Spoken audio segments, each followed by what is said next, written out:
Yang namanya persaingan pasti selalu ada. Kalau nggak mau ada persaingan, nggak usah bisnis. Kalau mau bisnis, ya memang harus siap dengan yang satu ini. Ini selalu ada. Anda harus berdamai, Bapak Ibu sekalian, dengan situasi ini.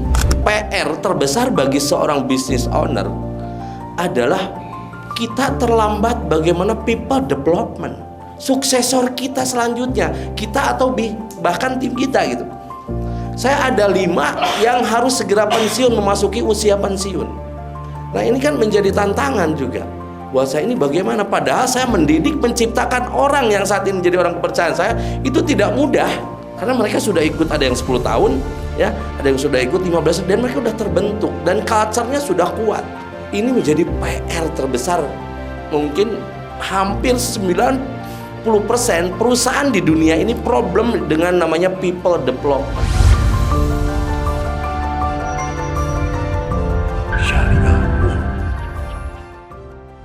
Bismillahirrahmanirrahim. Assalamualaikum warahmatullahi wabarakatuh. Saya benar-benar akan mengoptimalkan situasi ini karena kapan lagi kita belajar ya dari.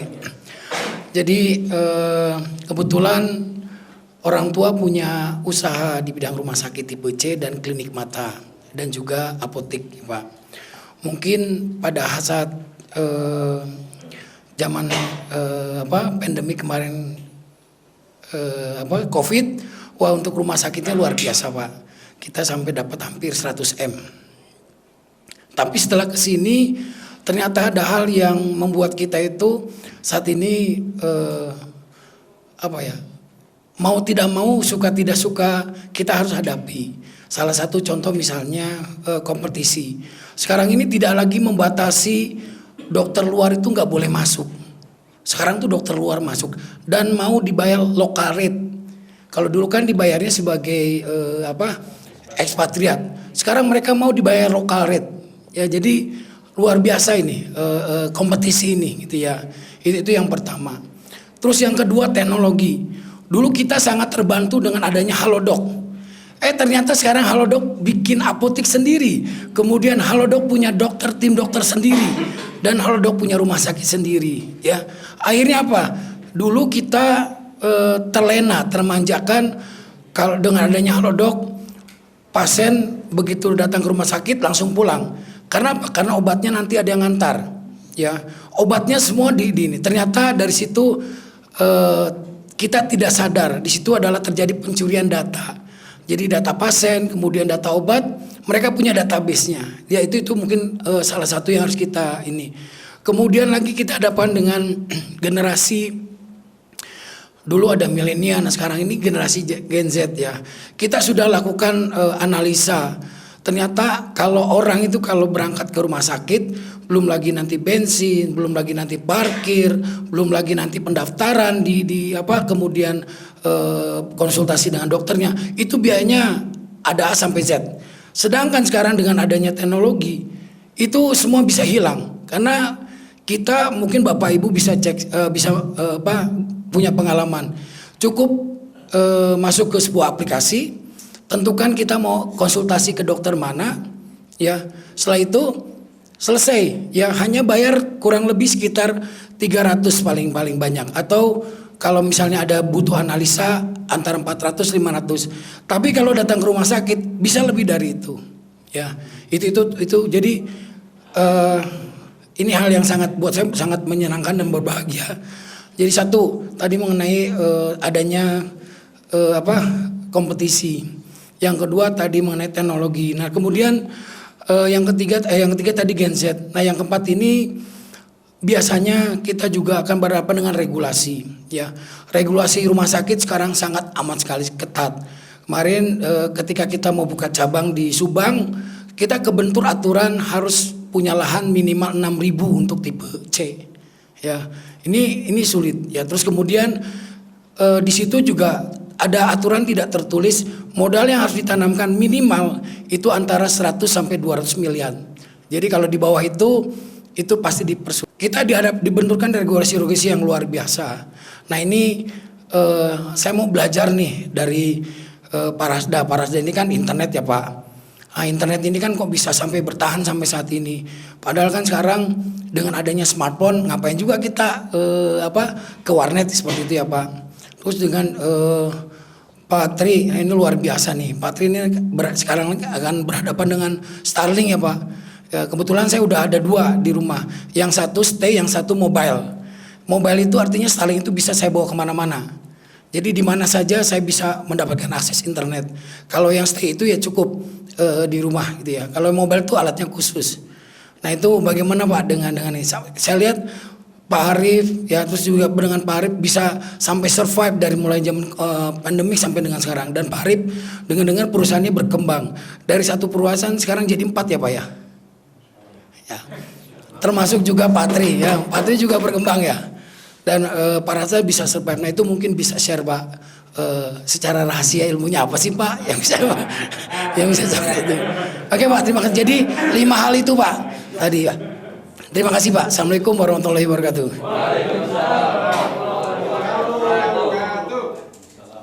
Betul bahwa ada 5 poin ya yang disebutkan Mas Panji tadi, bahwa ketika kita akan berbisnis ke depan ini, barriernya itu banyak banget, tantangannya itu banyak banget. Tapi sebelum kita bahas satu persatu, karena ini kan rahasia kan? Rahasia kan ini? Rahasia, karena yang mendengarkan orang-orang yang ada di dalam ruangan ini. Jadi ini rahasia antar kita aja. Siap ya? Benar ya? Rahasia yang pertama tadi disebutkan bahwa musuh kita itu, lawan kita yang pertama tadi disebutkan adalah tentang kompetisi. Kira-kira menurut Bapak Ibu, kalau misalkan disebut sebagai musuh pertama kali kita kompetisi, itu betul atau salah? Hah? Iya makanya saya tanya supaya tidak dusta di antara kita, kan? Nah.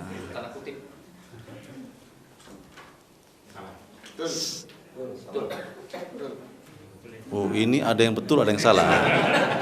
Okay. Yang merasa atau yang menganggap bahwa kompetisi itu adalah musuh kita, ya mana? Kompetisi itu lawan kita ya. Mana? Katakan dong. Kenapa malu-malu? Oke, yang menganggap itu bukan musuh kita kompetisi itu. Oh, yang tidak angkat tangan berarti jawabannya apa?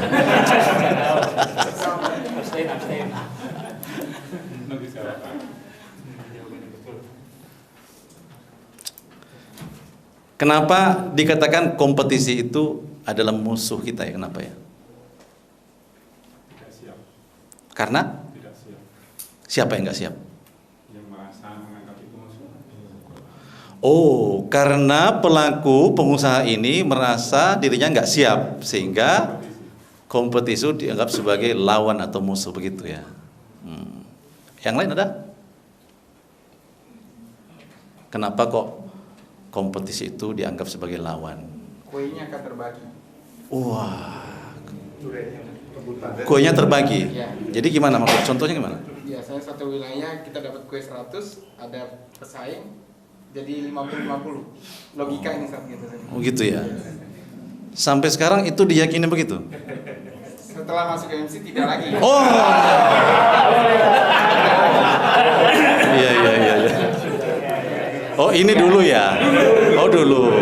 Sebelum masuk MMC, kayaknya kompetisi itu di mana-mana. Ya. Dan sebelum masuk BIMIM. Wah. DM-nya jadi jelas. Iya. Sebelum masuk BIMIM ya. Sebelum masuk apa lagi? Oh sebelum masuk ruangan ini ya. Iya. Di MMC Bapak Ibu sekalian, saya mendapat maklumat bahwa musuhmu itu bukan pesaingmu. Musuhmu itu bukan toko sebelah. Bukan itu musuhmu. Bukan pesaing di sebelah itu yang kau ingin taklukkan. Bukan juga toko di sebelahmu yang lagi membangun juga yang engkau akan hancurkan. Tapi siapa? Tapi siapa? Bisa lebih detail? Bisa lebih detail diri sendiri gimana? Keserahkan diri sendiri. Mau menguasai. Iya, betul. Akan tetapi musuh kita itu adalah betul bahwa diri sendiri, akan tetapi yang saya ingat ketika belajar di MMC ini, dia mengatakan bahwa dirimu itulah pencapaian terakhirmu, itulah yang harus engkau taklukkan berikutnya, bukan tetangga sebelah. Banyak orang di luar sana berbisnis sibuk, habis waktunya lihat toko sebelah. Oh gitu ya Bu ya? Habis waktunya ngepoin tuh bisnis orang lain itu. Sampai-sampai dia tak punya lagi waktu untuk mengejar prestasi terakhir dia. Itu yang saya pelajari di MMC. Dulu saya ingat betul tuh, waktu masuk di kelas BTC itu. Biasa kan kalau masuk kelas BTC itu pertanyaan itu banyak kali. Seakan-akan ini mumpung ada di depan kita ini coachnya, keluarin semua tuh. Belum dijawab satu, pertanyaan yang kedua udah muncul juga. Itu pengalaman saya waktu kelas BTC. Lalu di samping saya ada yang buka baru, cabang baru. Itu lawan saya tuh Pak Dedi. Dia buka store baru itu. Persis nempel satu gedung Pak, nempel tuh gedung. Lalu saya tanya sama Ustaz, Ustaz, ini kayak mana nih? Saya kan merasa punya tameng kan. Aman ini. Itu takut betul sebelumnya, takut sekali. Akhirnya, karena waktu itu persaingan di Jogja, Masya Allah Pak, itu sampai nggak terhitung itu outlet internet cafe itu di Jogja itu. Jumlahnya mungkin ribuan kali waktu itu. Karena kan mahasiswa di Yogyakarta itu Pak, tidak sebanding antara yang masuk dan yang keluar tiap tahun. Ya, antara yang masuk Jogja dan yang keluar Jogja tiap tahun itu nggak sebanding jumlahnya. Misalkan anggap masuk 10.000, yang keluar cuma 5.000. Termasuk saya ini yang tinggal. Keluar lagi ya. Oh keluar ya. Saya tanya, saya ingat betul, nggak lupa itu di kelas BTC. Tadi itu gimana? Nanti kita gimana? Nanti kita pelanggannya. Siapa bilang? Belum tentu. Cuman gitu doang jawabnya. Tuh 3 hari saya nggak tidur tuh. Apa maksud Ustaz? Ternyata benar.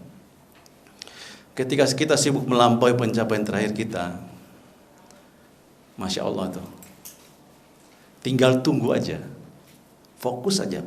Pencapaian terakhir kita tuh apa sih misalkan tim nih, mulai dari hal-hal kecil di kantor, kebersihan misalkan, mulai dari sistem, mulai dari listrik yang tadinya bayar 10 juta menjadi 8 juta misalkan, semua kan bisa dibenahi. Itu sebenarnya yang harus kita lakukan, ya. Nah, itu jawaban atas pertanyaan Mas Panji nomor 1. Tapi kan jawabannya kan harus dengarkan juga nih dari sesepuh-sesepuh yang lain nih ya.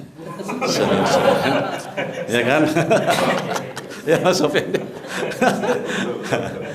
Oke ya, gantian. Mungkin Pak Tri punya perspektif yang lain. Saya yakin beliau juga dengan pengalaman bisnisnya punya jawaban yang perlu kita dengarkan juga. Setuju atau setuju? Setuju. Waktu disilakan.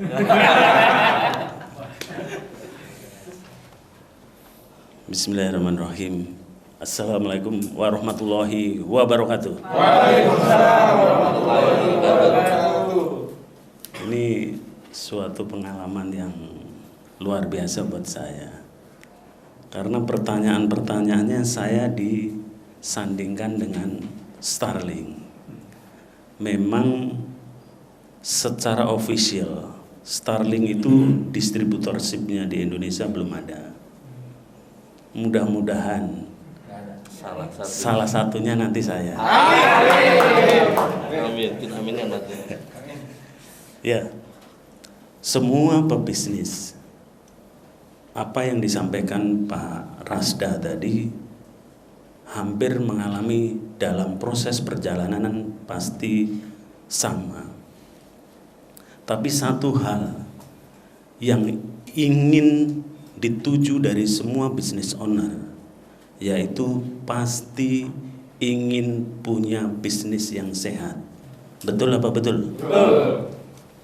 Ingin punya bisnis yang memberikan keuntungan. Kalau ini kayaknya semuanya ini. Betul apa betul Bapak Ibu?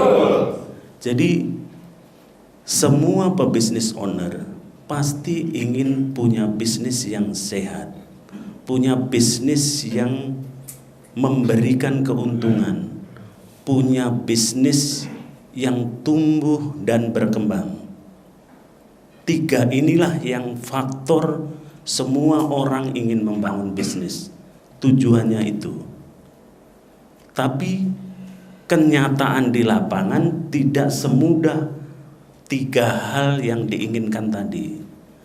Yang pertama, pasti adanya kompetisi, adanya kompetitor. Berhubungan dengan jawaban atas pertanyaan dari Pak Panji, saya ingin menambahkan bahwa secara strategik itu ada banyak hal yang harus kita lakukan. Kita harus memahami bahwa kompetitor itu pasti ada dan akan selalu ada.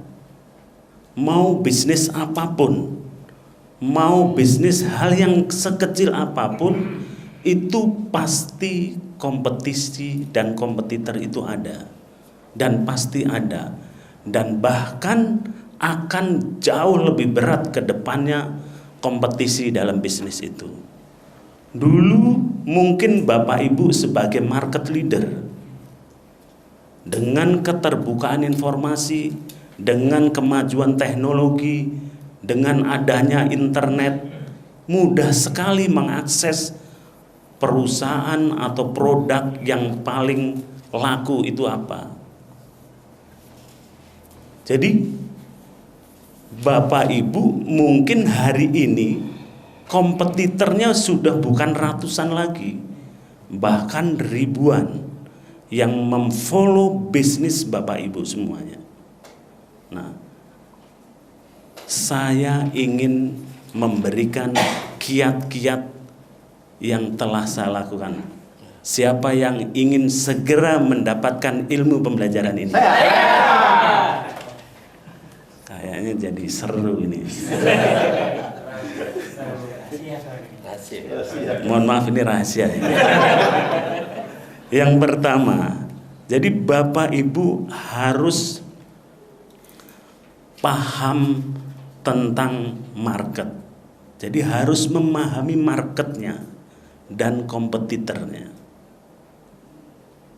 Jadi Bapak Ibu harus melakukan riset tentang perkembangan industri dari bisnisnya Bapak Ibu.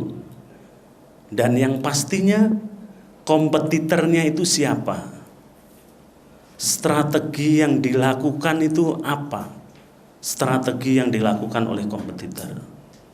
Baik strategi harga, baik strategi distribusi, bahkan strategi promosinya seperti apa. Ya.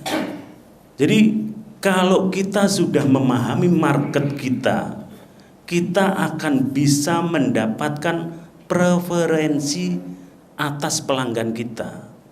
Apa sih yang dimau dari pelanggan kita? Apa sih yang ingin diinginkan dari pelanggan kita? Ya.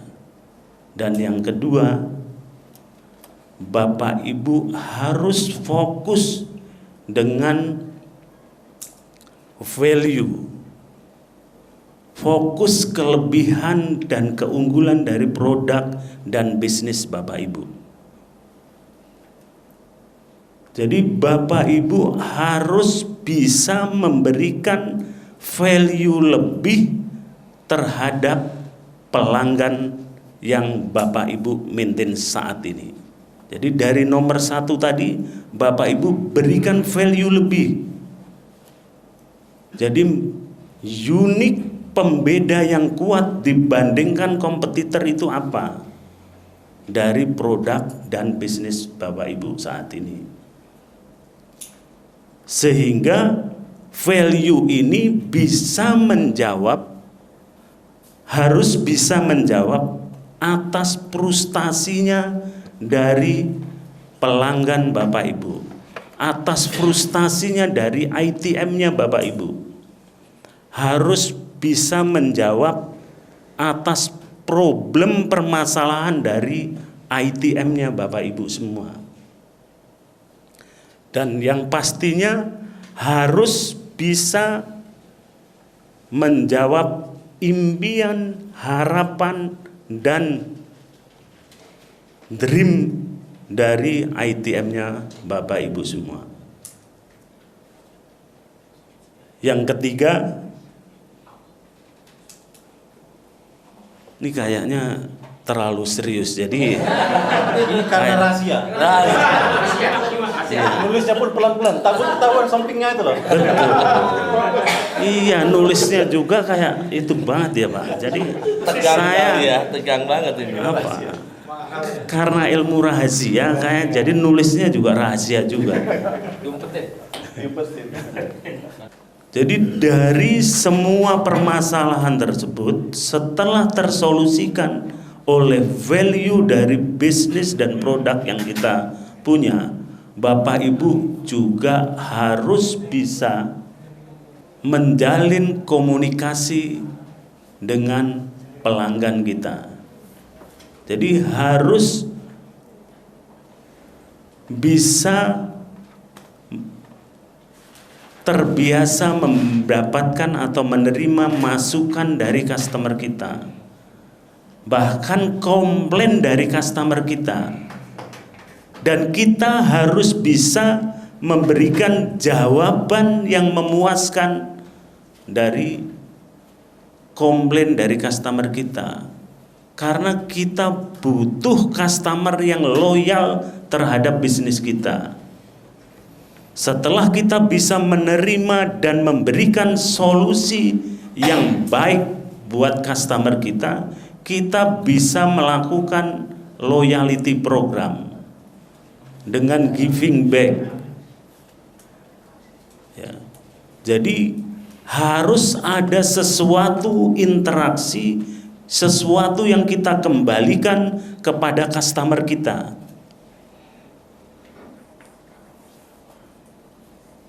Yang keempat, ini karena durasi, jadi kita harus agak cepat nulisnya karena rahasia agak cepetan dikit ya. Yang keempat yaitu teknologi. Kita harus adaptif, harus relevan dengan perkembangan zaman. Baik target market kita, bisnis kita, bisa juga secara usia, secara proses sudah 25 tahun. Tapi pergeseran customer ini banyak teman-teman tidak aware dengan pergeseran generasi ITM kita. Sehingga kadang strateginya apakah masih relevan dengan ITM-nya. Ya. Bisa juga pelanggan loyalty kita dulu sudah meninggal.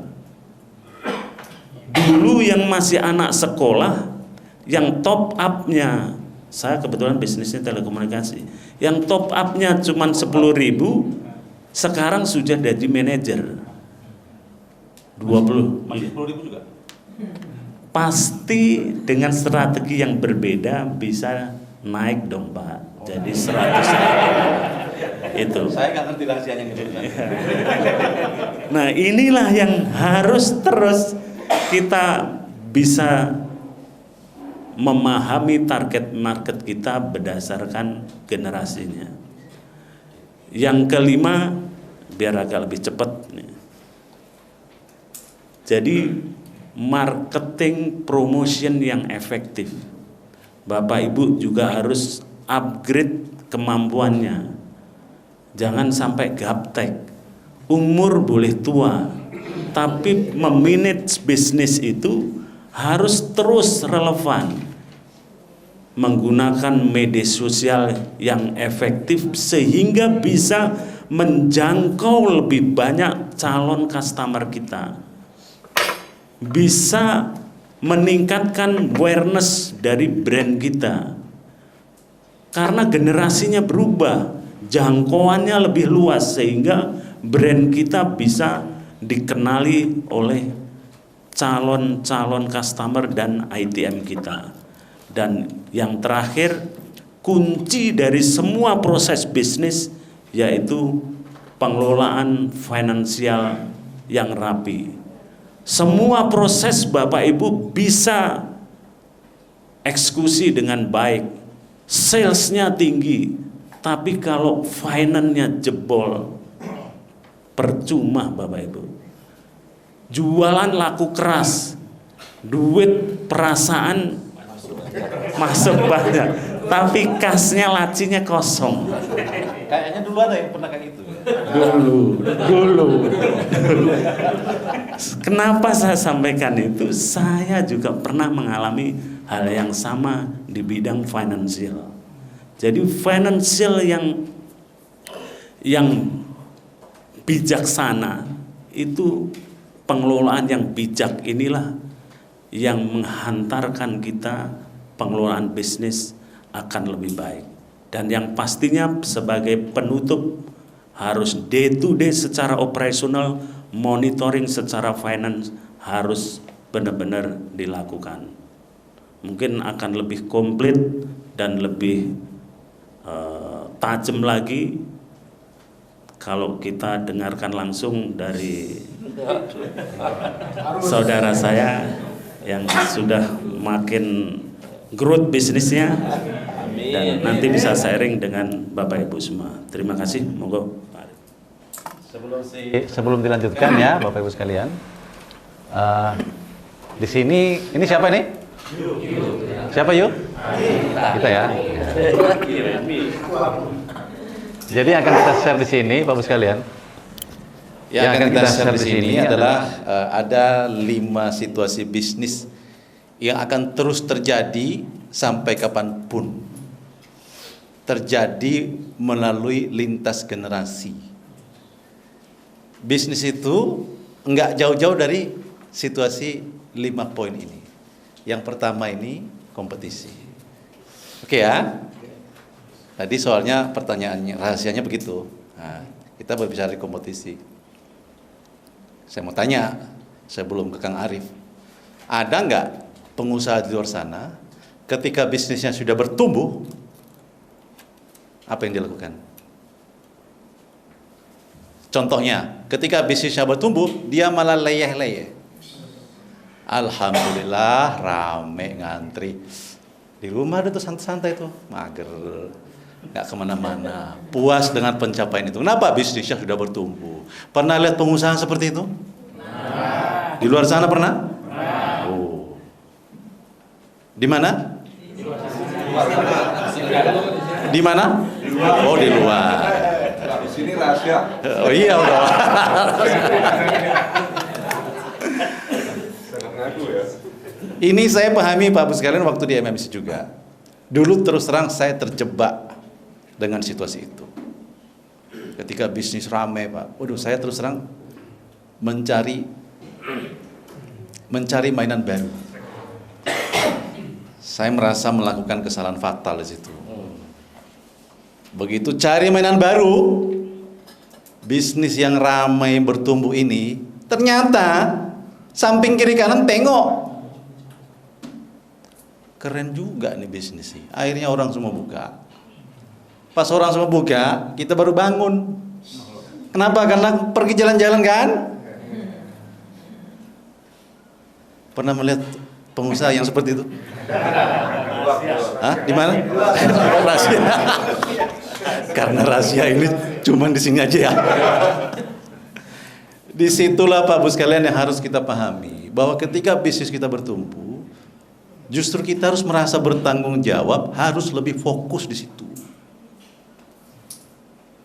Diopeni terus, dilayani terus gitu. Supaya tetap bertumbuh, supaya tetap beranak pinak dan seterusnya. Ya. Kenapa? Karena kata Pak Tri tadi, yang namanya persaingan pasti selalu ada. Kalau nggak mau ada persaingan, nggak usah bisnis. Iya toh ya? Ya.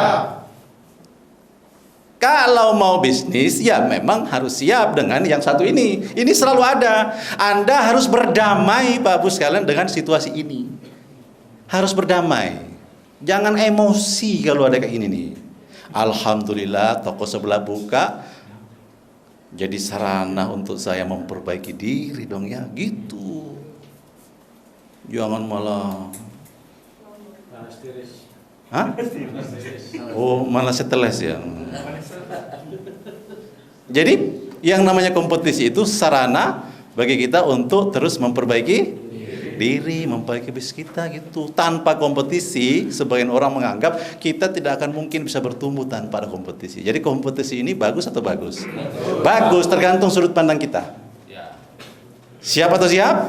Siapa yang ada di sini siap menghadapi kompetisi? Oke, lanjut. Baik, terima kasih Pak Rasda, terima kasih Pak Tri.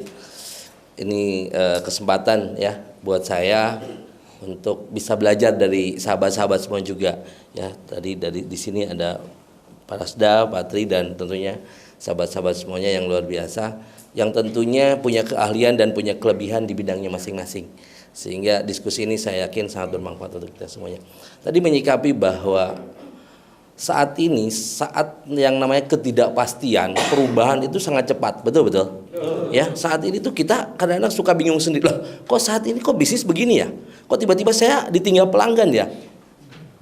Tiba-tiba pelanggan kita hilang. Nah, ini kan sesuatu yang kita mau tidak mau harus dihadapi, gitu. Nah, berbicara tadi terhadap pertanyaan Pak Panji yang mungkin bisa mewakili dari pertanyaan sahabat semuanya, bahkan pertanyaan saya juga, bahwa saat ini memang kita nggak bisa terhindar dengan yang namanya kompetisi. Nah, inilah yang mungkin menjadi sudut pandangnya kita harus rubah, mindset kita harus rubah, bahwa kompetisi itu betul Pak Rasda, ya sahabat semuanya. Saya sepakat bahwa kompetisi itu untuk menaikkan justru level kita, tentunya kompetisi yang sehat ya. Nah, kebanyakan saudara kita tadi juga ya, ke Pak Rasda saya merasa diingatkan bahwa setelah dulu punya masalah kemudian bergabung di MMC, saya mengalami Pak Rasda yang namanya leyeh-leyeh. Ini nyindir saya. Ini saya gitu kan. Mudah-mudahan sahabat semuanya nggak ada. Ya, setelah lunas utang kemudian serasa wah ketenangan itu kita dapatkan, kan salah satu rezeki yang terbesar ketenangan hati ya. Nah, itu mau saya leyeh-leyeh. Ternyata saya bilang, saya apalagi dengan belajar di luar sana nih, pernah dengar ya saya, bahwa bisnis itu ada ilmu agar autopilot. Pernah dengar ya? Atau bahkan auto income. Saya bilang nggak mungkin. Saya setelah sadar nih, saya sadar Pak Rasda, nggak ada bisnis tradisional seperti kita autopilot, nggak ada. Tinggal tunggu waktu kalau itu namanya. Benar ya? Ya betul lah. Bisnis nggak ada yang namanya bisnis autopilot, itu nggak ada. Mungkin money market kali. Iya kan? Money market ya. Kalau money market mau tidak mau sistemnya memang dikelola. Misalnya kita beli Bitcoin, ya, kita beli saham, itu kan mau tidak mau itu dikelola oleh sistem orang lain. Itu dipaksa. Namun bagi kita sebagai business owner nggak ada yang namanya autopilot atau leyeh-leyeh, nggak ada. Itu betul, nanti tiba-tiba bisnis kita kok nggak laku aja ditinggal pelanggan. Itu ngalamin seperti itu. Mudah-mudahan enggak ya. Patri mungkin enggak ya. Dulu. Ya. Jadi saya sempat pengen belajar. Belajar pengen bisnis saya autopilot, saya jalan-jalan gitu. Ternyata enggak dipelajari. Pasti ada perubahan. Karena tetap paling peduli, paling tanggung jawab dan paling tahu terhadap masalah kita adalah bisnis diri kita sendiri ternyata. Dulu ada Pak, autopilot, jalan-jalan, tapi utangnya banyak. Nah,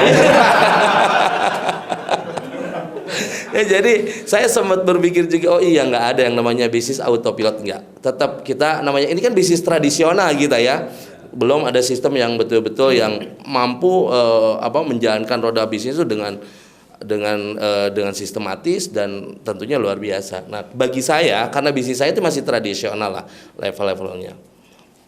Nah, jadi setuju sekali ya bahwa kompetisi itu tidak bisa dihindari, betul kata Patri, bahkan semakin berat apabila catatannya diri kita tidak mau belajar. Gitu loh. Ya karena kita merasa, oh saya usia udah segini nih. Ya kan? Atau bahkan merasa udah cukup. Kan masih muda. Iya. Nah ini mungkin kita perlu silakan apabila sahabat semuanya mau bertanya, bahwa kompetisi bagi saya itu nggak ada yang namanya kompetisi, karena itu nggak bisa dihindari. Ya, arti kata bahwa kompetisi akan selalu ada, betul kata Pak, sampai kapanpun. Dan ke depan bahkan semakin berat apabila kita tidak well prepare, kita tidak mempersiapkan, kita nggak belajar.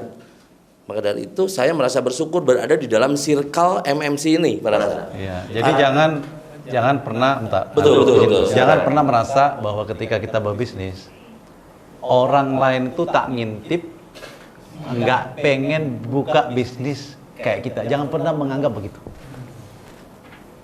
Di luar sana itu mereka itu ngeker kita, aktivitasnya ngapain aja, strateginya ngapain aja. Apabila bisnis kita itu rame, udah. Jadi pengen Jangan tahu ya. pernah pengusaha itu nggak mikir gitu. Pengusaha ini wajib paranoid. Betul. Paranoid tapi arti kata positif ya. Oh iya dong. Paranoidnya positif. Seperti Bapak kenapa pakai seat belt? Bukan karena takut polisi saja kan? Ya. Karena memang takut sesuatu terjadi di jalan, itu paranoid yang positif gitu. Jangan sampai paranoidnya negatif ya Pak. Iya. Tuh. Rahasia yang pertama. Itu rahasia banget. Bahwa kompetisi itu akan selalu ada. Jadi kita jangan takut, justru dengan adanya kompetisi kita perlu benchmarking sewaktu-waktu para Rasda agar tahu positioning bisnis kita. Jangan sampai seperti pengusaha banyak di luar sana nggak tahu posisi bisnisnya. Bertahun-tahun nggak tumbuh, diem aja. Itu banyak yang begitu di luar sana. Tidak punya rencana jangka pendek, jangka menengah, jangka panjang, nggak ada. Yang penting jualan aja. Padahal kita sebagai business owner harus memahami apa yang sebetulnya fokus ya, yang harus kita fokuskan. Salah satunya saat ini adalah situasi yang sangat cepat, perubahan saat ini. Mungkin bahasa kerennya di luar sana ada apa namanya? VUCA ya. Saat ini kan VUCA, ketidakpastian, banyak sekali lah ya yang mengatakan, namun itu bagi kita itu sama aja. Kompetisi ada bagian dari VUCA. Ya. Nah, ini yang mungkin kita harus rubah mindsetnya bahwa kompetisi itu bagus. Jadi kompetisi itu apa? Bagus gitu loh. Ya, justru kita ada nih kawan tanding kita, level kita justru merasa tertantang karena ada kompetitor. Jadi kompetitor adalah bagus. Ya. Itu saja bagi saya, dan ingat bahwa kompetisi itu akan selalu ada, bahkan semakin berat. Jadi setuju ya kalau kompetisi itu menjadi hal tadi paranoid yang positif. Setuju ya Badri ya? Mungkin ada yang mau ditanyakan dari saya, mungkin cukup sekian karena udah lengkap sekali tadi ini. Silakan Pak Rasda. Terima kasih Pak Arif ya. Jadi saya mau tanya, siapa yang merasa bahwa kompetisi itu normal dan wajar selalu ada? Nah, dan sudah meyakini bahwa ternyata musuhnya bukan orang lain, bukan outlet sebelah, tapi musuhnya adalah pencapaian terakhir dirinya. Siapa yang meyakini itu? Saya. Oke, tos kiri kanannya katakan angka luar biasa. Nah, ya. Yang kedua, nih tadi Mas Panji nanya ini, kayak mana cara ngakali? Sudahlah kompetisi selesai, ada teknologi, betul. Ini nggak bisa dihindari, selalu muncul, selalu ada. Bahkan kita itu kayak kejar-kejaran ya teknologi. Artinya apa? Teknologi itu, Bapak sekalian, dia seperti mengingatkan kita, saya datang, kamu harus beradaptasi dengan saya. Kalau enggak, jawabannya apa? Rahasia lagi. Seakan-akan ketika dia ingin berkata-kata meninggalkan pesan begitu. Sekarang misalkan nih Pak Ibu nih, boleh saya cerita pengalaman saya? Boleh ya? Nanti berbagi cerita juga. Dulu sebelum ada teknologi, saya yang ngurusi keuangan itu 4 orang. Sekarang ada teknologi yang ngurusi keuangan untuk 2 bisnis 1 orang saja. Teknologi. Hemat atau hemat? Hemat. Dulu, iya ini rahasia. Ya, karena saya main di food and beverage cafe begitu. Dulu yang namanya menghitung ingredient, bahan baku, aduh Pak Bu, itu berhari-hari. Cocok antara bahan baku yang keluar dengan menu yang terjual. Sekarang setiap hari bisa dicek reliable enggak, bener enggak antara yang keluar dengan yang terjual. Tiap minggu stok opnam. Itu gara-gara teknologi. Pembelian bahan baku tinggal lihat di komputer mana yang turun order.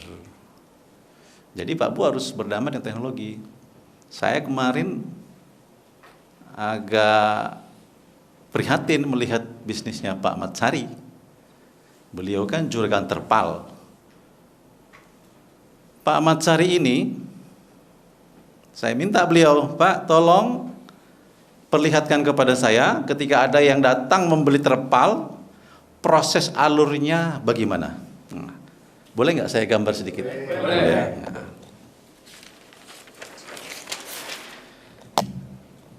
Nanti kapan waktu kalau Pak Bu di Bekasi tengok-tengok beliau ya, boleh. Nanti di sini kasir, ya di sini bagian pembayaran keuangan. Oke, lalu setelah itu masuk ke admin gudang. Setelah itu masuk di admin, pokoknya bagian tukang nih. Habis itu diserahkan lagi ke tukang. Ini alurnya berapa nih? 1, 2, 3, 4. 4 kali lompat. 1, 2, 3, 4. Saya pura-pura Pak Bu sekalian. Saya simulasi di sana. Saya datang beli terpal 3 kali 3 meter. Dibuatin oleh kasir.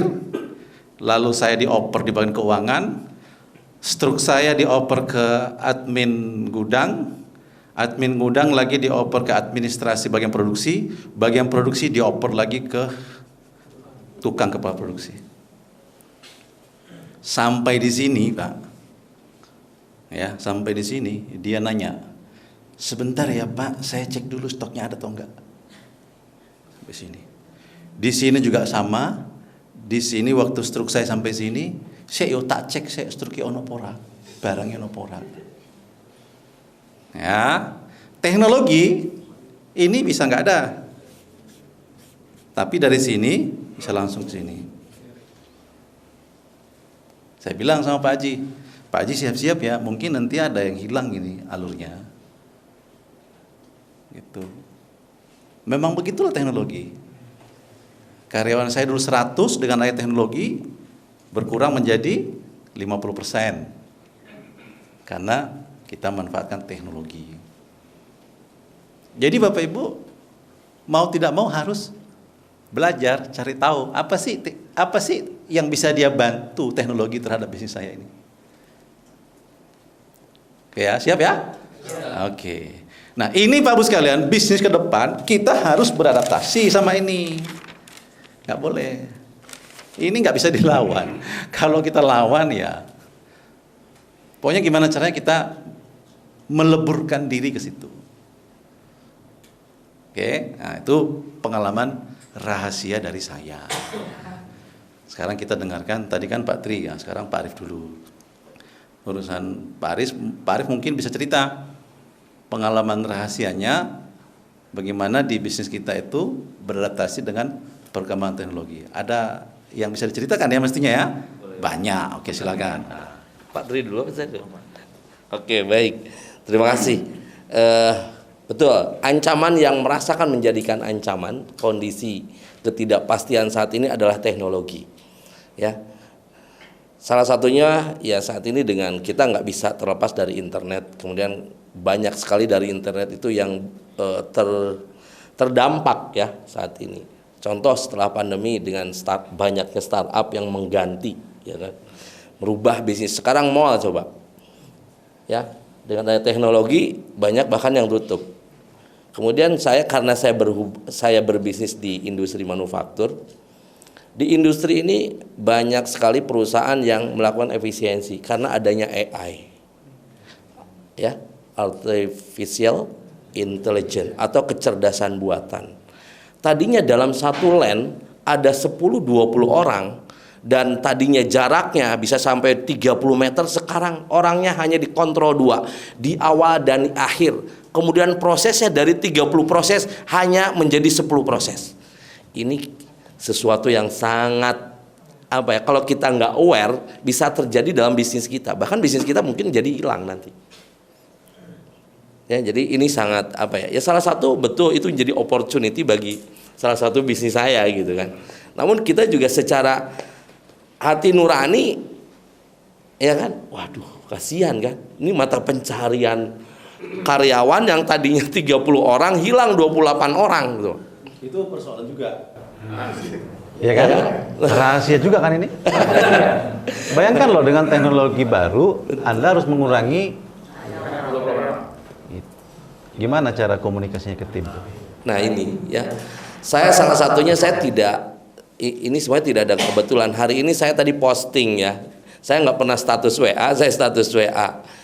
Saya kebetulan baru investasi 1 unit mesin, itu CNC. Terus saya bilang, saya cerita tadi dengan Pak David, saya ini beli CNC, saya pengen upgrade, saya beli brandnya Jepang, itu pakai Mazak, ya satu harga inilah, mesinnya satu harga lebih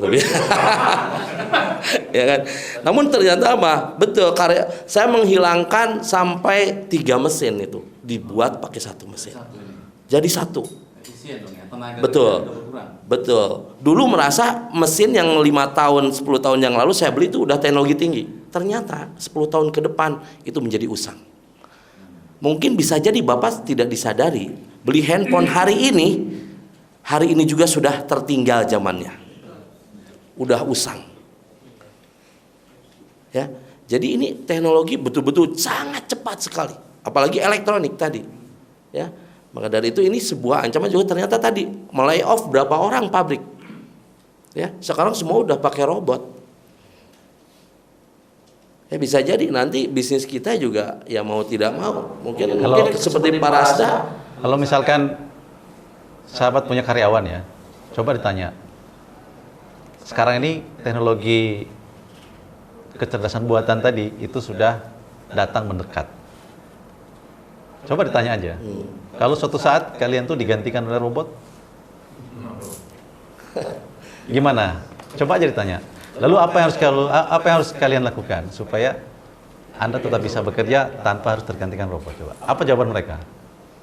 Jawaban itulah tugas Anda sebagai owner untuk mengolah semuanya, supaya dia siap. Apa yang harus dia lakukan atas penyambutan?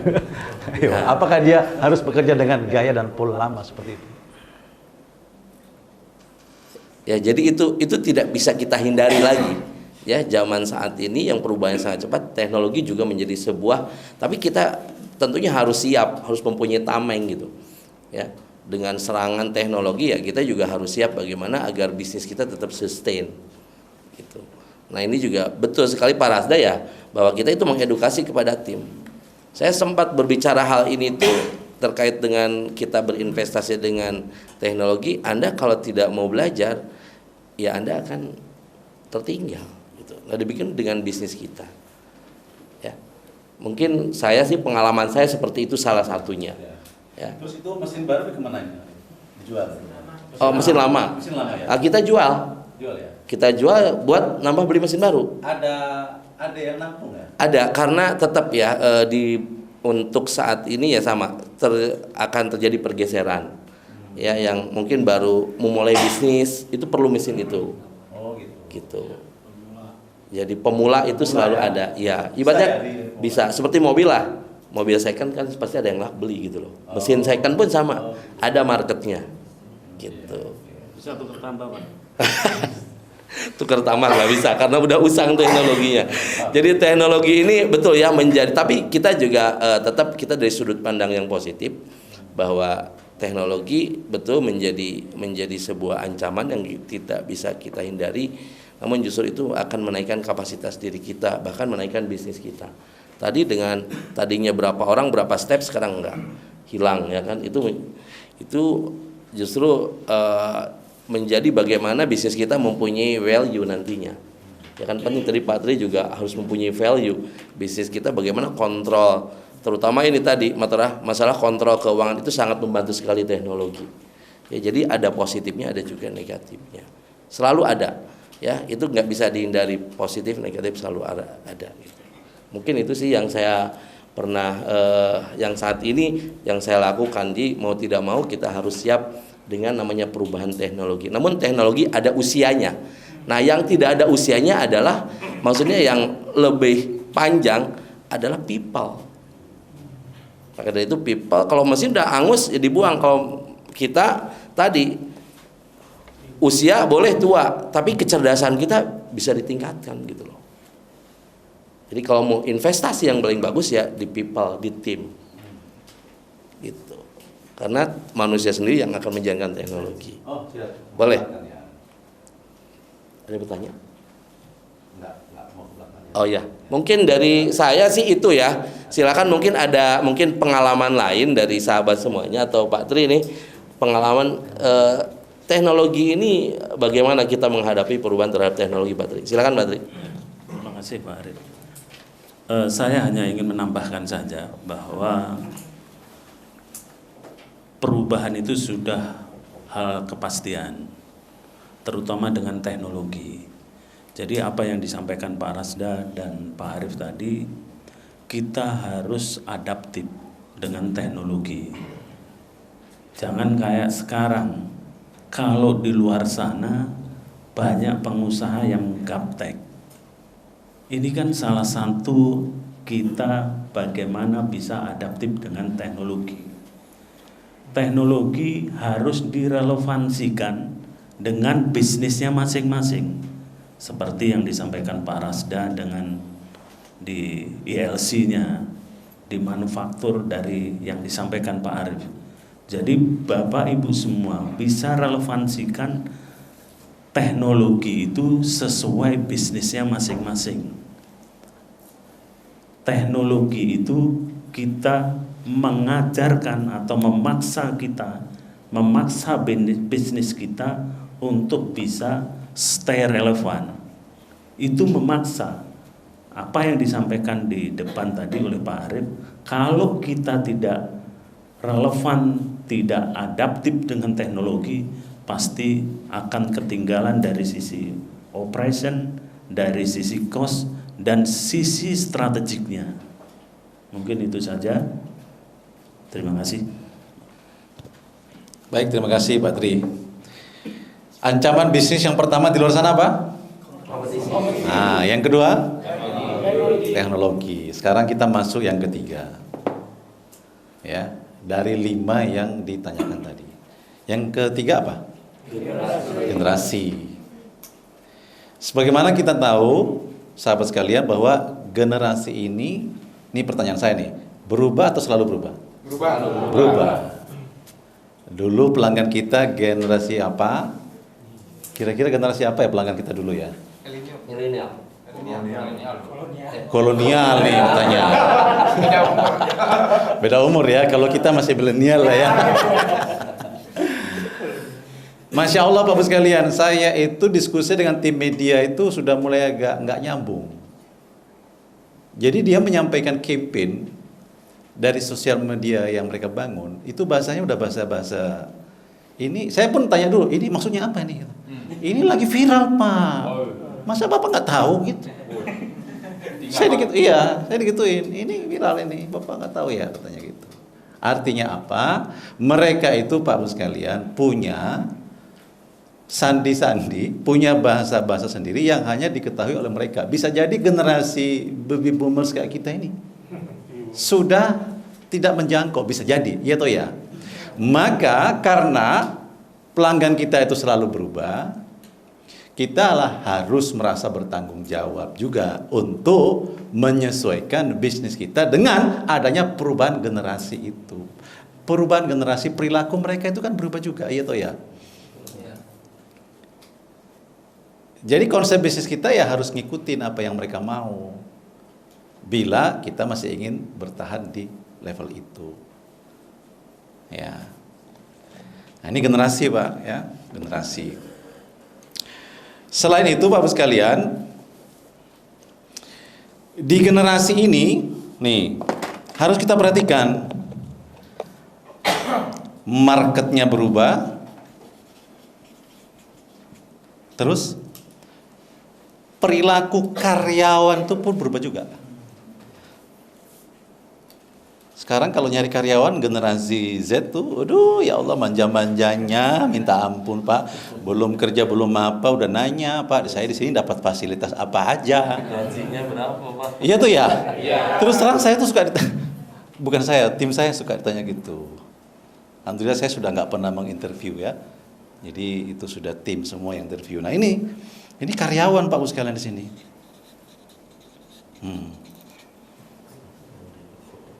Ya mau nggak mau harus menyesuaikan ini.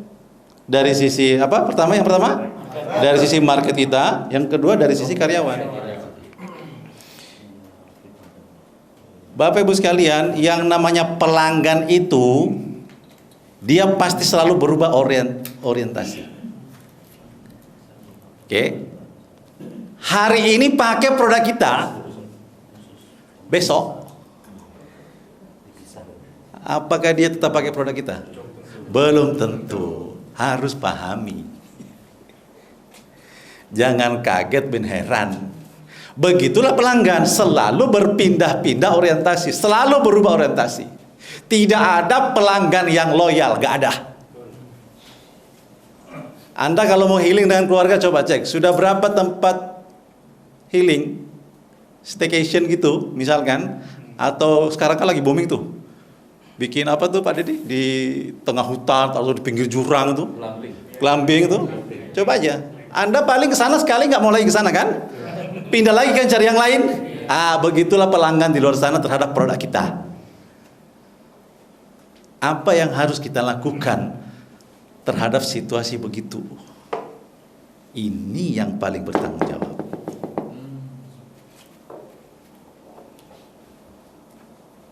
Jadi jangan kaget. Kamu apain pelanggan? Kok tiba-tiba ke toko sebelah? Memang begitu. Ya pun demikian tetap kita selalu maintain situ. Kemarin saya berusaha kumpulkan tim ya. Kebetulan saya punya depot air minum itu. Database-nya kan berapa ya? 8.000 apa kalau nggak salah itu. Terus dicari yang sudah berlangganan yang sudah nggak berlangganan selama sebulan siapa ya? Karena air minum tuh Pak Bu, mestinya dia tiap 2 minggu tuh pasti beli, seminggu pasti beli itu, 2 galon pasti itu. Lalu kita cari, ketemu tuh, itu teknologi Pak.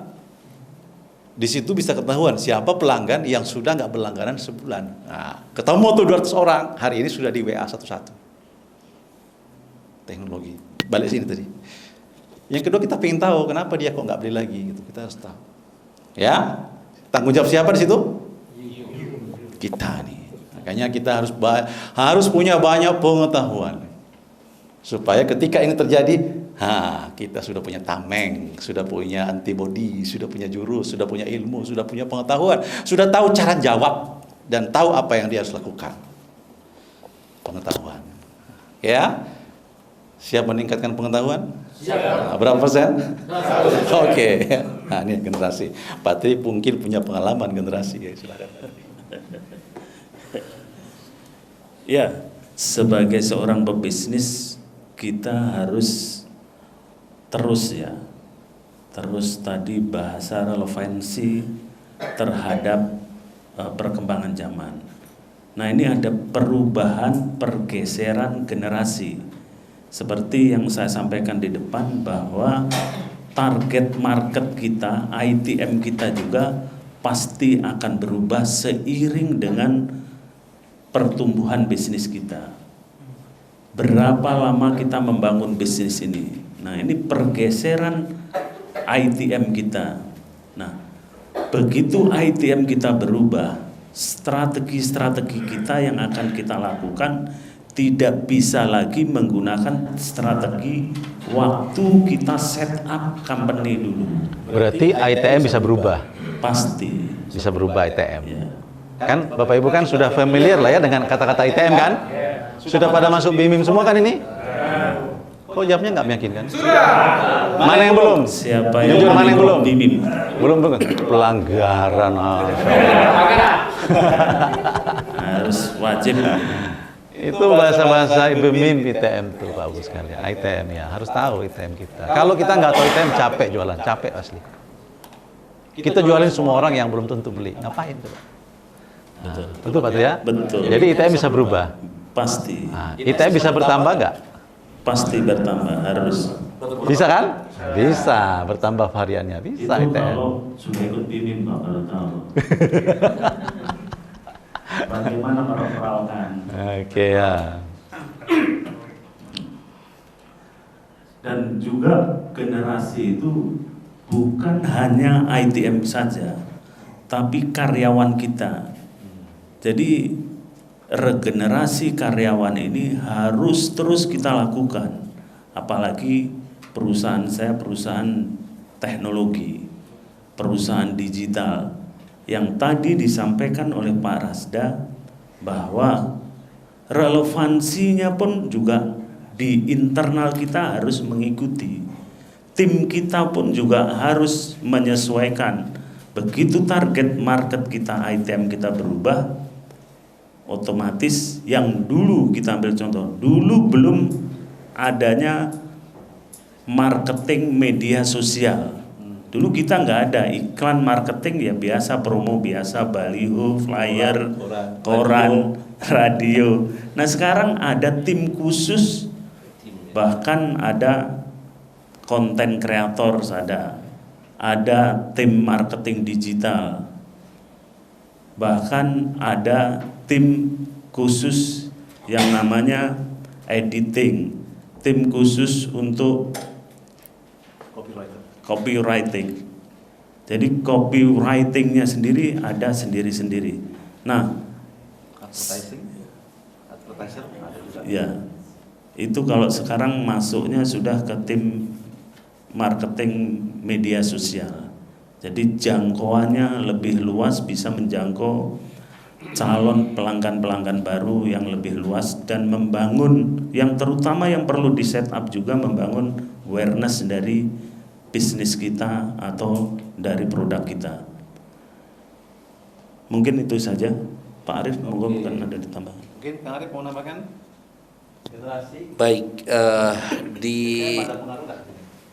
tentunya Pak Rasda ya, bahwa perubahan yang sangat cepat ya, ini ada merupakan selalu banyak menganggap bahwa itu akan menjadikan sebuah ancaman. Yang pertama tadi kompetisi, kemudian teknologi, kemudian saat ini generasi. Kok apa sih hubungannya dengan generasi? Nah, generasi selain tadi memang pembelinya ITM-nya berubah-ubah, atau bahkan ya memang berubah mau tidak mau gitu kan. Kita bahkan bisnis saya udah 19 tahun, Pak Tri 25 tahun.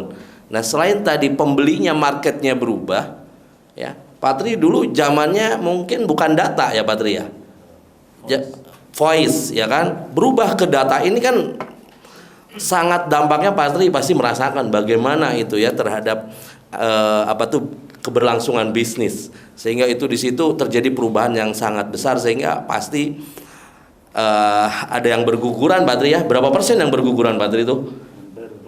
Hampir 80% Pak ya. Jadi bisnis seperti Pak Tri ini bukan berarti itu juga orang melihatnya bahwa itu baik-baik saja, enggak. Apalagi saat ini mungkin maaf ya, karena tadi perubahan yang sangat cepat dengan adanya Starlink segala macam, ini menjadi sebuah ancaman. Tapi menurut Pak Tri enggak, itu menjadi justru motivasi untuk terus bertransformasi gitu.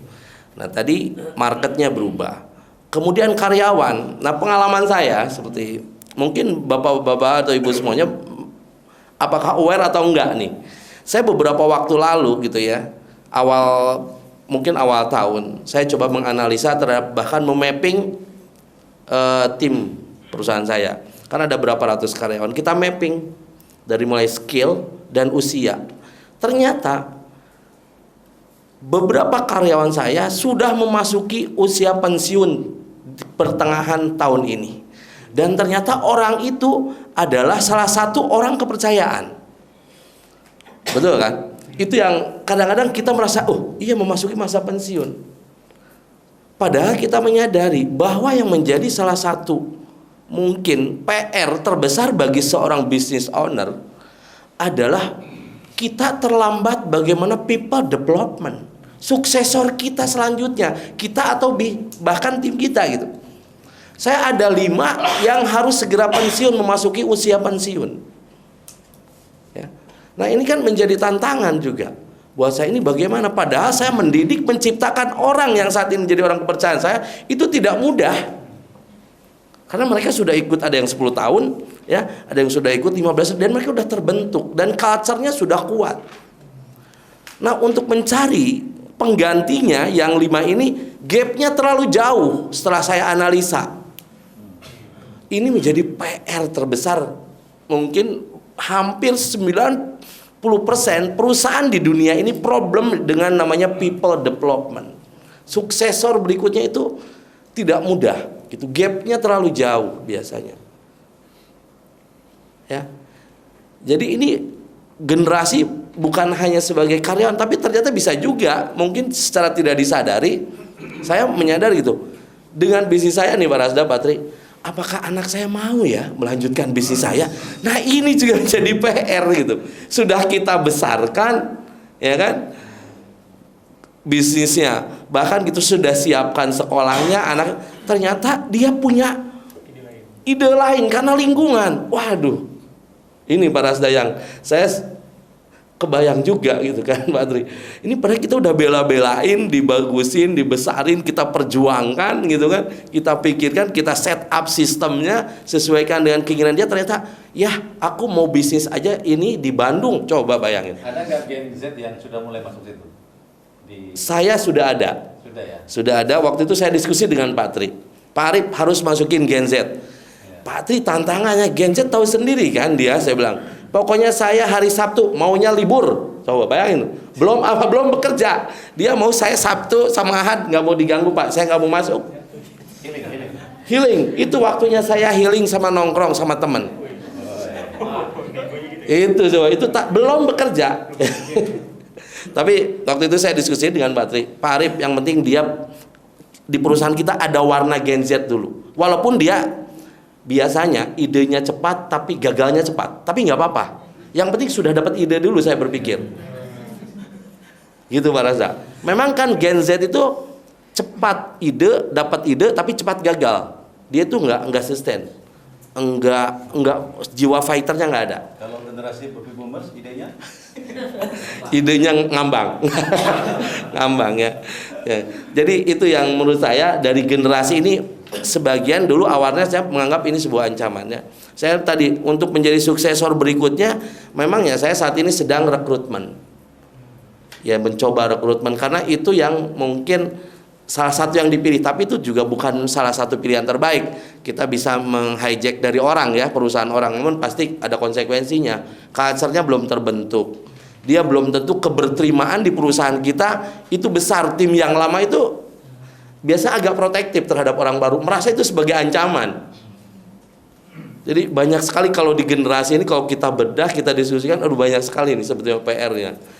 Itu sih Pak Rasda, ya Pak Tri. Jadi generasi ini bukan hanya karyawan, bukan hanya market, tapi kan kita sepakat nih bahwa bisnis kita itu harus menjadi legacy buat anak kita kan.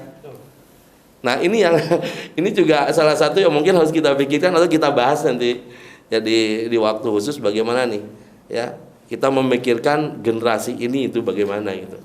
Misalkan ada generasi Z masuk nih, Ya. Kang Arif. Ya. Kira-kira owner masih berasa mampu nggak diskusi dengan mereka? Nah, Ngobrol gitu. Nah tentunya ini juga menjadi Atau ada oh iya kan, misalkan ada masuk kan, Gen Z kan, nah selama ini yang ngobrol dengan mereka ini apakah langsung owner atau ada jembatan, ada fasilitator atau ada generasi level kedua yang ngobrol dengan mereka, ada nggak? betul Pak Tri, ini Pak Tri Pak Rasda ya, bahwa itu juga kita mencari ide ya, mencari ide bagaimana tetap karena sebuah kesuksesan adalah 50%-nya komunikasi. Nah, hambatan yang menjadi hambatan kita, sebabkan kita generasi apa sih kita, milenial ya? Kolonial kita. Saya kan tahun 78 ya, kelahiran 77 ya. Ya ini tentunya ada gap dengan anak-anak yang sekarang. Sehingga ya itu alhamdulillah sih saya ada beberapa, ada yang generasi milenial yang bisa menjembatani, mampu menerjemahkan ide atau goalnya kita atau ultimate goalnya kita ada gitu. Namun ya itu mensinkronkan, memang frekuensinya agak perlu waktu sabar kita. Gitulah. Ini tantangan juga Pak. Itu saya di tempat saya pun gitu juga. Jadi ada satu orang tuh yang ketika saya nggak paham tuh saya panggil dia. Ini maksudnya ngomong apa? Baik ya, jadi ini terkait perlu karena supaya biar kita itu bisa tetap nyatu gitu. Sinkron ya kan, satu frekuensi. Ya, ini generasi adalah salah satu juga itu tadi tantangan yang harus kita hadapi. Ya.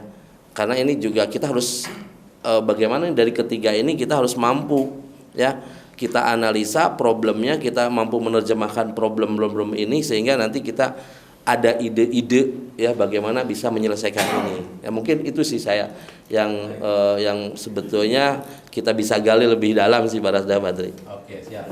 Gitu kalau dari saya. Baik, terima kasih. Oke, ya. Nomor 1 apa? Yang kedua? Yang ketiga? Yang keempat? Pandemi. Kan keimbas semua kemarin kan? Iya atau iya? Nah, 4 poin inilah di luar sana mereka menyebutnya VUCA. Di luar sana, tapi kita nggak mengenal istilah VUCA. Bisnis itu bagi MMC ya sanatnya cuma begini-gini aja. Inilah situasi yang harus kita hadapi. Ya, sekarang kan macam-macam namanya tuh ya. Nah, tapi selama saya belajar di MMC ya, kita bisa mengendalikan 4 ini, maka insya Allah bisnis kita itu akan selalu sustain. Mudah-mudahan bisa sampai lintas generasi. Ya, ada satu lagi, ini rahasia di sini. Boleh saya cerita? Boleh. Nah, satu lagi ya, yang kelima. Yang kelima nih Pak Bu sekalian,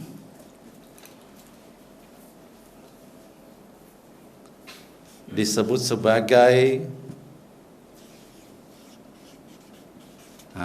baca bersama-sama.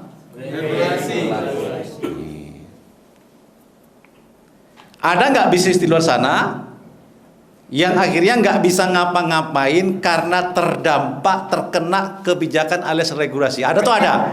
Banyak ya? Wah. Terus Anda mau ngapain kalau sudah begitu?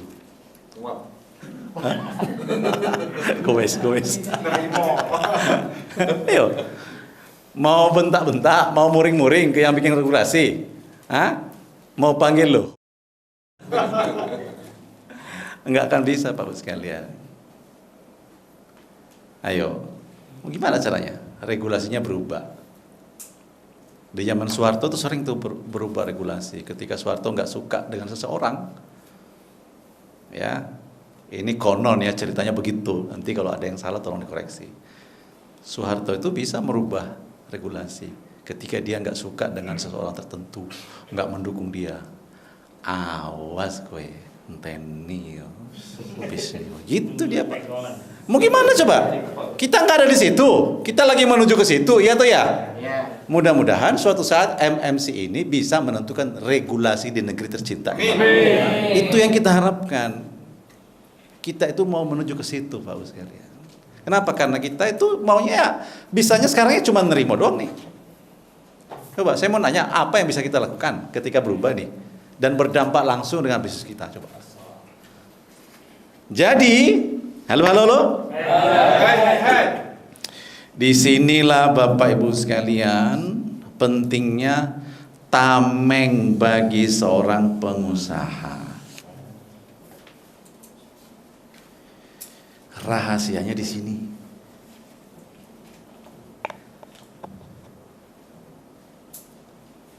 Yang namanya pengusaha sejati itu dia harus menyadari bahwa dirinya inilah dengan pengetahuan yang dia miliki harus bisa menjadi tameng atas situasi yang muncul mulai dari kompetisi, perubahan teknologi, pergeseran generasi, perubahan orientasi pelanggan. Kita nggak minta-minta, mana tahu nanti tiba-tiba muncul yang namanya pandemi. Apalagi ada regulasi yang berdampak langsung dalam bisnis kita. Sudah ngimpor dari Cina 3 kontainer. Tiba-tiba regulasinya berubah. Kayak mana jadinya? Kalau Anda ini nggak kuat, di mana tempatnya? Oh gitu ya? Sudah pernah ngalami apa? Oh belum, alhamdulillah ya. Ya toh ya Bapak sekalian. Nah, makanya seorang pengusaha itu harus punya tameng. Mantap.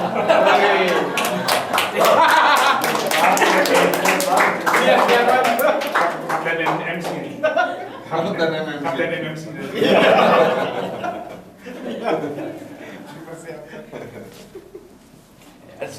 Contoh. Anda sekarang diberikan alat untuk menyerang saya. Iya kan? Ada yang bisa mengatur dan mengontrol kompetisi? Kamu jangan buka di samping saya. Bukanya tahun depan aja. Bisa ngontrol begitu? Anda jual 10.000, di sebelah jual 8.000, Anda bisa kontrol? Yang bisa Anda lakukan apa? Oh gitu ya. Ya, oh dulu. Ini Kang Andi dari tadi jujur terus ya. Apalagi ini? Pak Bu, dulu saya jualannya internet. Sampai sekarang. Bayangkan kalau ada mahasiswa datang nongkrong di samping internet learning cafe saya, duduk di situ bawa parabola Starlink. Apa yang bisa saya lakukan coba? Atau di setiap kos-kosannya deh punya kayak gitu semua. Jadi memang ini harus merasa bertanggung jawab. Nggak bisa lagi, aduh ya udahlah nggak usah bisnis lah. Nggak boleh Pak Bu sekalian. Dapur Anda tetap harus berasap kan? Harus menyadari itu. Apapun situasinya, Anda harus punya apa ini? Tameng. Kalau Anda nggak punya tameng, Anda begitu diserang kayak gini,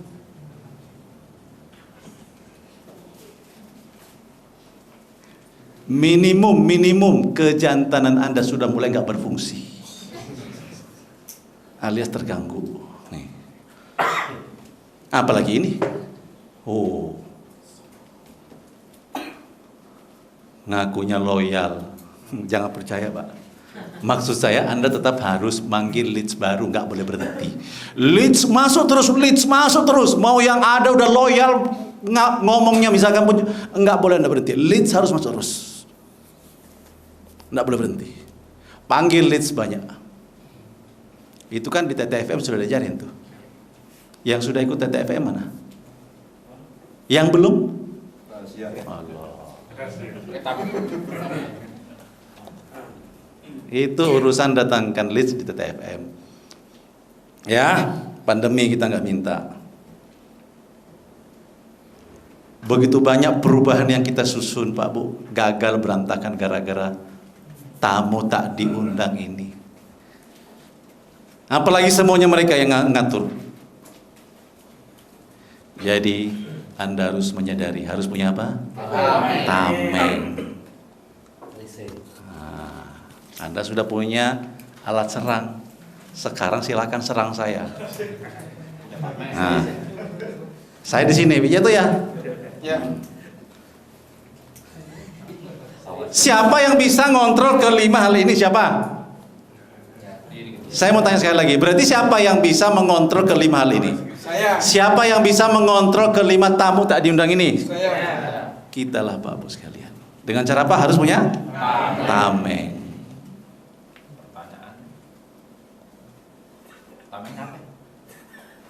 Tunggu Pak, sabar. Ini Pak Ujang ini Ya, presentasi mendahului kursor. Tenang, Pak. Nah, sekarang tolong lempar saya, ya. Nah, namanya juga serangan. Enggak mungkin langsung semuanya datang kan?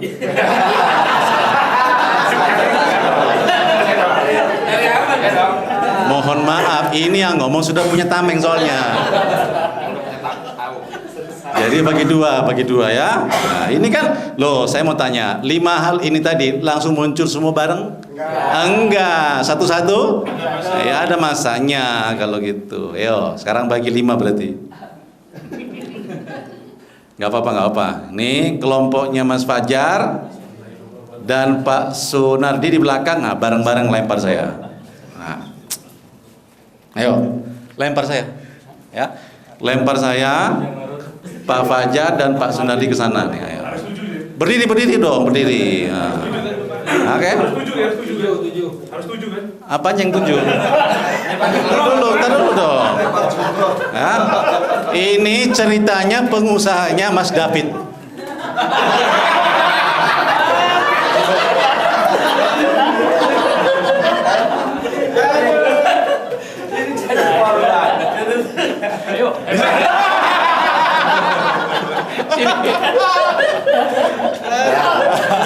Kita buktikan ya, apakah tamengnya ini tameng autentik atau abal-abal. Wah,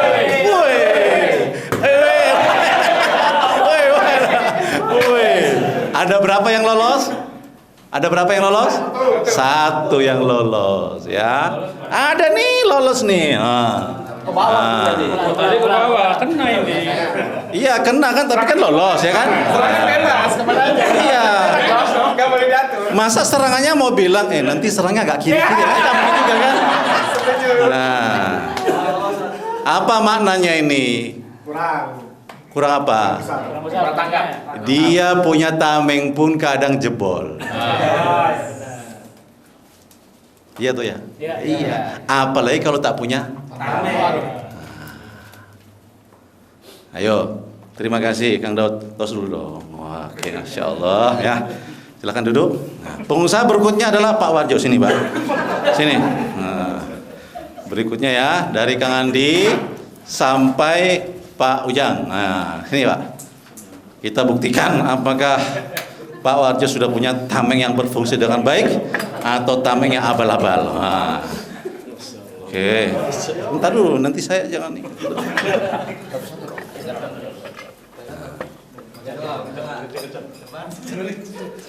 Udah semua ya, pegang semua ya.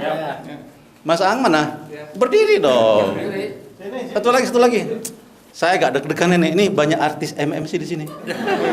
Artis film kita kan di sini semua kan orangnya. Oh iya dong. Ayo, 1, 2, 3.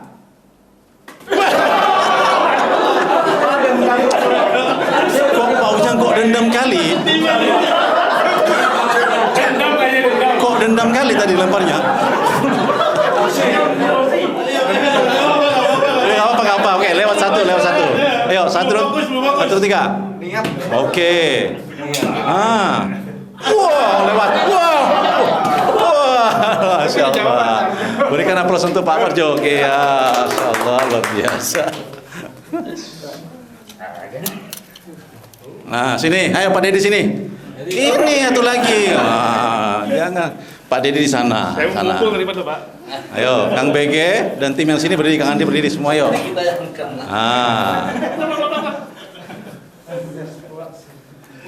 Oke, 1, 2, 3. Bismillahirrahmanirrahim. Push.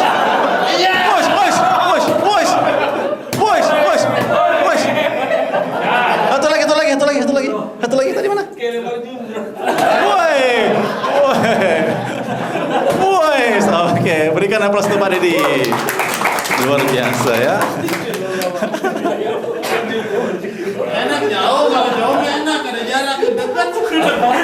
Kalau jawab saya ngira-ngira. Dipantau Pak dia Pak. Iya, kalau yang dekat repot. Ngomong ya. Oh gitu ya. Jawab saya ngira-ngira. Jadi kalau mau ngelempar yang jauh gitu ya.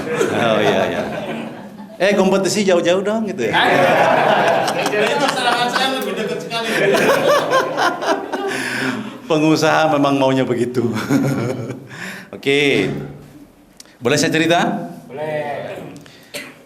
Kemarin waktu ngantar putri saya ke MSH,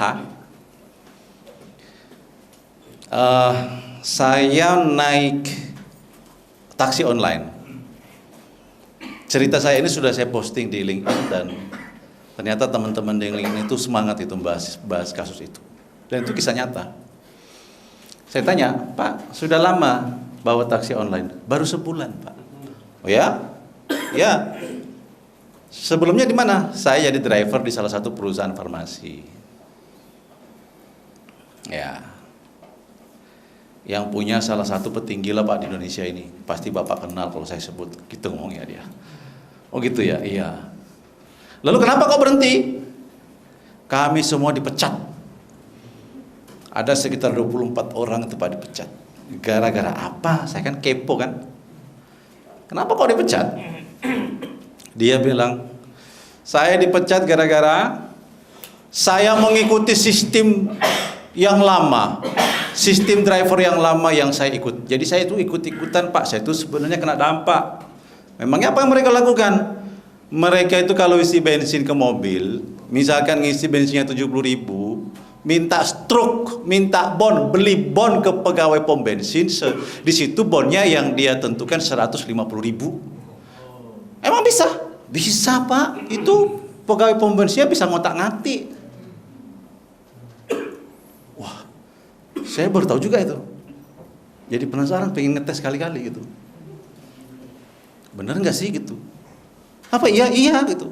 Itu bisa ditaati Pak. Dan itu sudah terjadi selama belasan tahun selama saya di situ.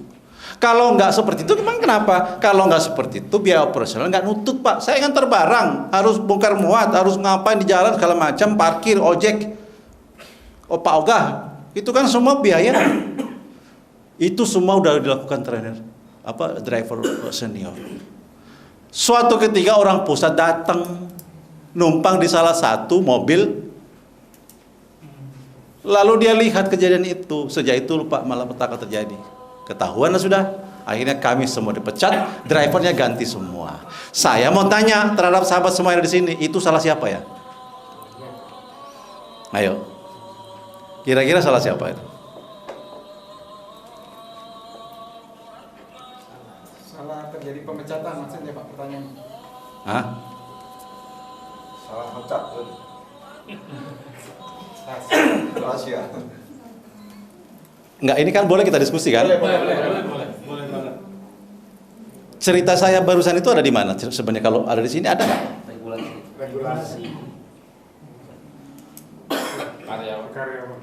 Kompetisi. Pengusaha generasi. Semua ada. Semua ada. Oke, intinya ada kan? Ada, oke. Ada semua itu. Kita owner Pak, owner. Terjadi begitu. Pertanyaan saya, sebagai owner yang katakanlah sudah hijrah kayak kita ini semua, boleh nggak kita biarkan? Tidak. Nah, saya mau tanya, karena saya mau tanya, saya punya pertanyaan, itu sebenarnya salah siapa? Hah? Salah kita. Salah drivernya, salah petugas pom bensinnya, salah driver senior ngajarin juniornya, salah driver junior yang mau aja tunduk gini, ya gitu aja, atau gimana? Siapa yang salah? Kita. Ownernya? Owner. Why?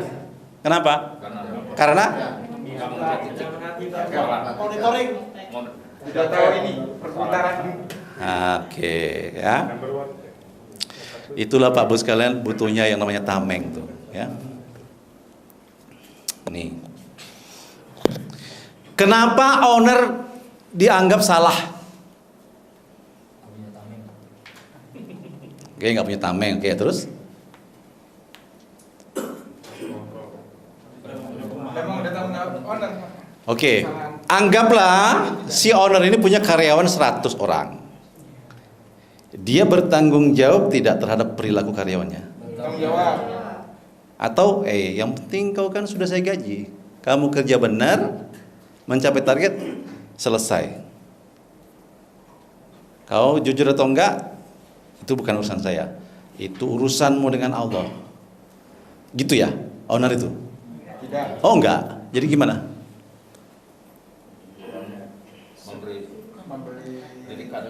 Oke, ya. Tapi ada nggak owner di luar sana yang melihat situasi itu lalu menyalahkan situasi misalkan, atau menyalahkan karyawannya? Ada atau ada? Banyak atau banyak? Banyak. Lalu yang di ruangan ini ingin jadi owner seperti apa? Kalau di PBTR, Pak Bu sekalian, saya yakin Bapak Ibu sudah ingat betul materi ini. Tapi boleh nggak saya cerita sedikit lagi? Nah, di PBTR itu kan gini. Masih ingat ya? Baca ini 1, 2, 3. Anak. Anak itu yang Anda kenal. Yang pertama anak kandung. Betul, anak kandung. Ya, benar ya? Terus anak apa lagi yang ada? Anak tiri. Nah, anak angkat. Betul. Ya kan? Nah, anak apa lagi? Anak yatim mungkin sudah termasuk di sini ya. Anak apa? Oke. Yang merah ini anak apa? Ini semua anak bukan? Anak. Mana yang ketika nggak ada, mana yang ketika nggak ada kita nggak bisa ngelayani nih? Hah? Oh, kalau nggak ada ini bisa ngelayani ini? Kalau nggak ada ini kita bisa sukses? Tidak. Kalau nggak ada ini kita bisa mencapai pencapaian tertentu? Oh, jadi ini penting atau penting? Penting banget. Ya. Nah, pertanyaan saya, seberapa banyak owner di luar sana yang menganggap anak buah itu juga bagian dari anak? Sedikit. Wah, nggak pikir. Oh, nggak kepikiran ya? Dulu. Oh, dulu. Masya Allah. Nah, ini kalau Anda jelaskan ke tim karyawan, perasaan mereka itu seperti apa?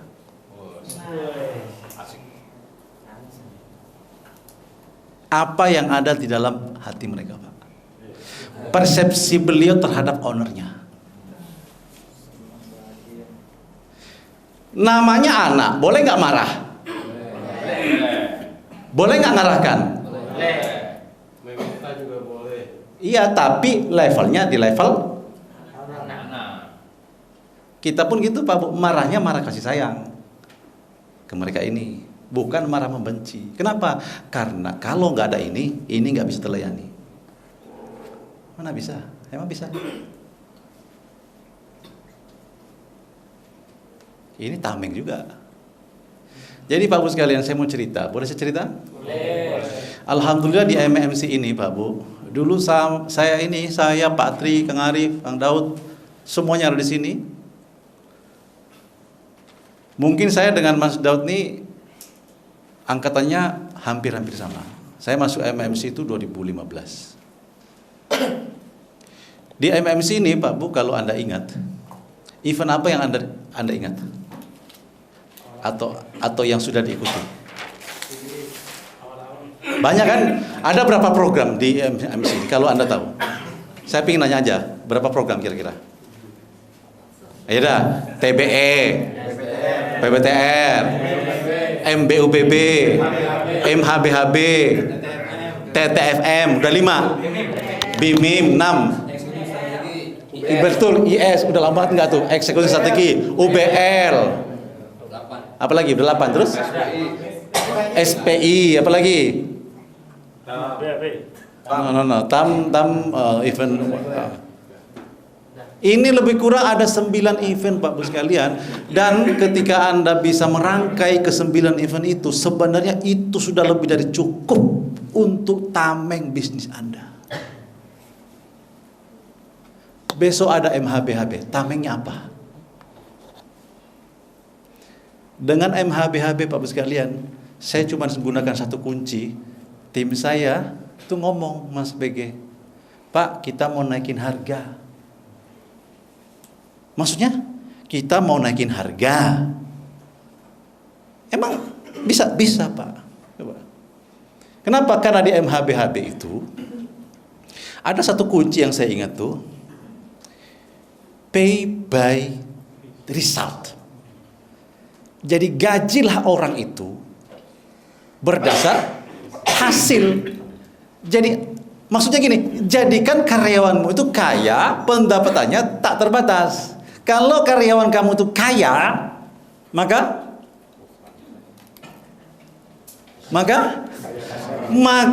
otomatis ownernya jadi kaya. Saya terapkan satu kunci itu aja Bapak sekalian. Itu mereka sendiri yang hitung Pak. Jadi margin keuntungan di bisnis saya itu karyawan semua tahu. Parasnya nggak takut mereka buka, enggak. Itu tiap hari Senin ketemu Pak, alignment terus kalibrasi kepala mereka itu, dan nggak boleh berhenti Pak. Betul kata Kang Ari tadi, nggak ada bisnis. Apa tadi Kang Ari? Autopilot. Oh bisnis jalan, orang jalan-jalan, enggak, tetap kita harus kontrol dong, nggak bisa gitu. Terus kemarin tuh bikin target, waduh, itu asik banget Pak kalau karyawan tuh dilibatkan kayak gitu. Dan mereka diajarkan bahwa kamu maunya apa? Mau digaji berdasar waktu, pay by time, atau paid by result. Kalau kamu dibayar berdasar waktu, Mas, ya udah kamu sebulan terimanya segitu. Misalkan gajinya 2 juta. Ya udah tiap bulan kamu terima 2 juta. Mau gajinya tetap selamanya terima 2 juta atau mau gajinya lebih dari 2 juta? Jawabannya apa kira-kira? Tim normalnya pengen lebih Pak Bos sekalian. Dan tim itu normalnya pengen, kita juga sebagai owner tuh harus sadar bahwa tim itu juga butuh yang namanya mengaktualisasi diri. Jadi ide tim kita itu Pak, pastikan selalu ada di dalam bisnis kita. Jangan yang dieksekusi itu idenya owner top. Walaupun itu muncul dari benak Anda, pastikan Anda punya ide nih, Anda harus berpikir gimana caranya, kayak mana caranya supaya ide itu yang ngomong tim saya. Oh Pak Boy, itu kalau Anda sudah sampai level situ, Anda kerjanya enteng banget. Mohon maaf Pak, saya kalau nggak seperti itu mungkin nggak bisa nih ngelayani di MMC bagi waktu. Padat betul Pak kalau nggak bisa kayak gitu. Ada persoalan kasus gitu ya, sampai ke Disnaker misalkan pengadilan, tim saya sendiri Pak yang ngurus. Jadi mereka ini Pak Bu kita anggap sebagai orang yang betul-betul memang teman diskusi gitu, bukan orang yang sekedar menerima perintah. Nah, siap atau siap? Nah, ya.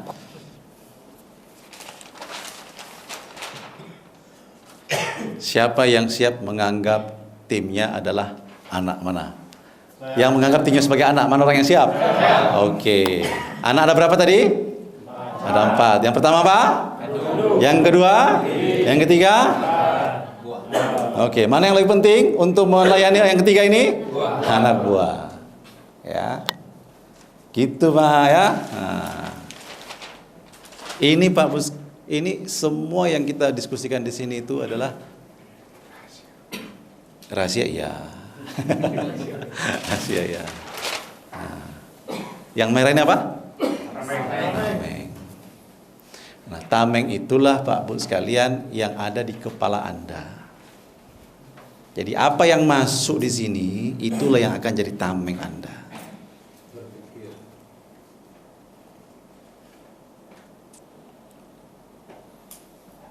Ya, tadi saya cuma cerita tuh satu jurus atau kunci, karena di MHBHB itu kan ada 20 kunci. Jadi MHBHB itu Pak Bu, ilmu keberlimpahan, ilmu jurus tameng orang agar hidup di level berlimpah. Kenapa? Karena level berlimpah itu pasti kita kondisikan dulu, baru kita menikmati yang namanya keberlimpahan. Kapan kita nggak pernah mengkondisikan yang namanya keberlimpahan, jangan harap bisa hidup di atas keberlimpahan. Siapa yang siap hidup di atas keberlimpahan? Ah. Nih. Mungkin di sini sudah banyak yang ikut kan MHBHB? Mana yang sudah ikut MHBHB? Gimana kok malu-maluin? Oh, yang belum. Angkat tangan kanan. Pijit sebelahnya, pijit sebelahnya. Aduh, bos. Hari ini bos. Bos tolong ingat baik-baik. Pengetahuan itu tameng. Tameng itu kekuatan. Yang mengaku beriman ditepuk-tepuk sebelahnya, Pak. Ya, saya ulangi. Ikutin dong, saya ulangi. Tapi sebelum saya ulangi, izinkan saya menjewer telingamu. Sudah lama kan gak jewer-jewer kan, Pak Dedi kan? Pak Dedi jewer sepingnya. Gak apa-apa ya. Bos. Kita ini orang beriman. Rasul mewanti-wanti bahwasanya puasa itu tamengnya neraka. Oke. Lalu tameng